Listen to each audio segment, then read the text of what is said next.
منفی خیالات ہمیشہ شیطان کی طرف سے ہوتے ہیں، اور ایسے خیالات ہمیشہ ہمارا ذہن پیدا کرتے ہیں، دل نہیں، کیونکہ شیطان سب سے پہلے آپ کے دماغ پہ حملہ کرتا ہے، کیونکہ دماغ جسم کا وہ حصہ ہے جو ہمیں کنٹرول کرتا ہے، ہمارے خیالات کو، ہمارے کاموں کو، جو ہمیں آرڈر دیتا ہے کہ یہ کام کرنا چاہیے اور یہ نہیں، یا یہ کام ہو سکتا ہے اور یہ نہیں۔ اللہ تو دل میں رہتا ہے، اس لیے شیطان وہاں کبھی بھی نہیں جاتا، وہ سب سے پہلے آپ کے مائنڈ پہ اٹیک کرتا ہے، کیونکہ آپ جب ایک ہی چیز کو بار بار سوچتے ہیں تو وہ واقعی میں آپ کو حقیقت لگنے لگتی ہیں، حالانکہ وہ حقیقت ہوتی نہیں۔ دلوں میں وسوسے تب پیدا ہونا شروع ہوتے ہیں جب آپ شیطان کو اختیار دے دیتے ہیں کہ وہ آپ کو کنٹرول کرے، جب آپ اپنا آپ اسے سونپ دیتے ہیں۔ اس لیے جب بھی کوئی منفی خیال آئے اللہ کو لے کر تو فوراً اپنا مائنڈ ڈائیورٹ کیا کریں اور ان چیزوں کو دیکھا کریں جو اللہ نے آپ کو عطا کی ہوئی ہے۔ شیطان آپ کو آپ کی آخری سانس تک مینیپولیٹ کرتا رہے گا، وہ آپ کے ذہن سے کھیلتا رہے گا، آپ کو ڈراتا رہے گا، لیکن آپ نے اپنا ایمان اتنا مضبوط رکھنا ہے کہ اپنے ڈر سے بھی ڈرنا نہیں ہے۔ جب آپ سوچ لیں گے کہ میں نے یہ کرنا ہے تو یقین کریں آپ وہ کام کیسے کر لیں گے آپ کو خود بھی پتہ نہیں چلنا، بس ساری بات آپ کی سوچ کی ہے۔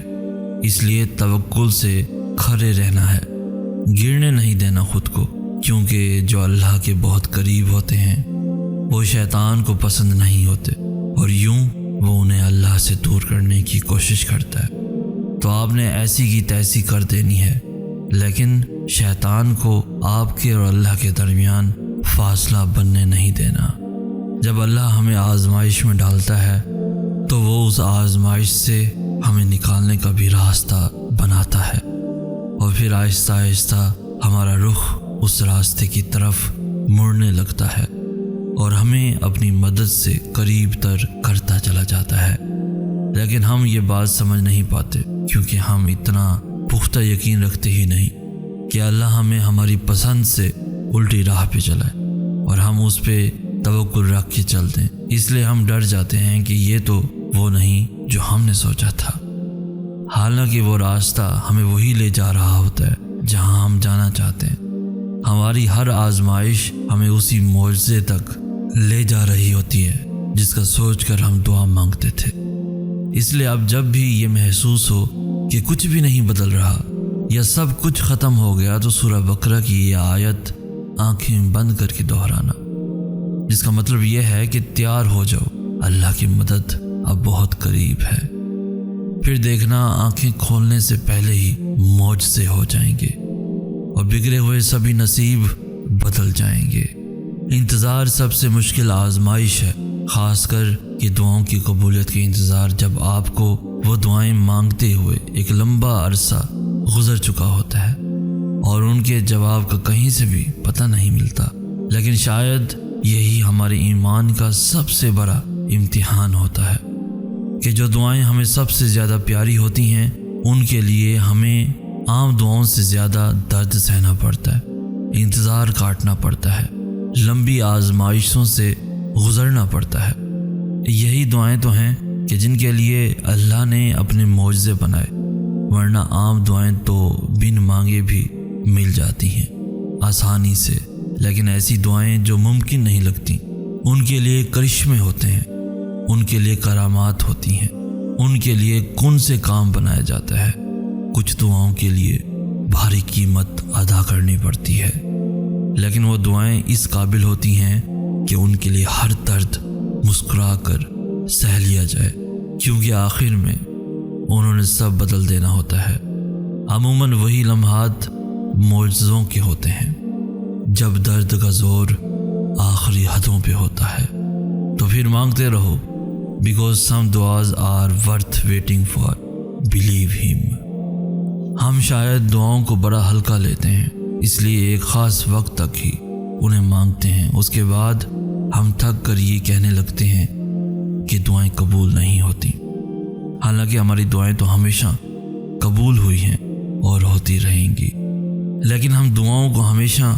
اپنی نظر سے دیکھتے ہیں، اور ہماری نظر ہمیں وہی دکھاتی ہے جو ہمیں ملا نہیں ہوتا،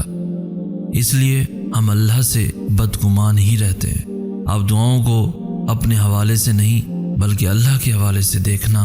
اور سمجھنا سیکھیں، کیونکہ جب آپ اللہ کی مصلحتوں کا سوچ کر دعاؤں کی تکمیل کو دیکھیں گے تب آپ کو پتہ چلے گا کہ آج تک کوئی بھی دعا آپ کی ایسی نہیں جو خالی واپس لوٹی ہو۔ یہی خوبصورتی ہے دعاؤں کی کہ دعائیں یا تو بری چیزوں کو بہتر بنا دیتی ہیں یا پھر ہمارے دل کو برائی سے بہتری کی جانب موڑ دیتی ہیں، یا تو ہماری چاہت کو ہمارے نصیب کا حصہ بنا دیتی ہیں یا پھر اللہ کی چاہت کو ہمارے دل کا حصہ بنا دیتی ہیں۔ لیکن دعائیں رائے گاں کبھی نہیں جاتی۔ دعائیں کن کن وسیلوں سے آپ تک پہنچائی جاتی ہیں اور آپ کے کام آتی ہیں، آپ یہ کبھی بھی نہیں جان سکتے۔ دعائیں آپ کو بدل دیتی ہیں اور آپ کو اندازہ بھی نہیں ہوتا، اس لیے دعائیں نہیں چھوڑتے، کچھ مل جائے تب بھی اور کچھ نہ ملے تب بھی، کیونکہ جب آپ کو لگ رہا ہوتا ہے کہ آپ کو کچھ بھی نہیں ملا، یقین کریں تب بھی آپ کو بہت کچھ مل رہا ہوتا ہے، حالانکہ وہ راستہ ہمیں وہی لے جا رہا ہوتا ہے جہاں ہم جانا چاہتے ہیں۔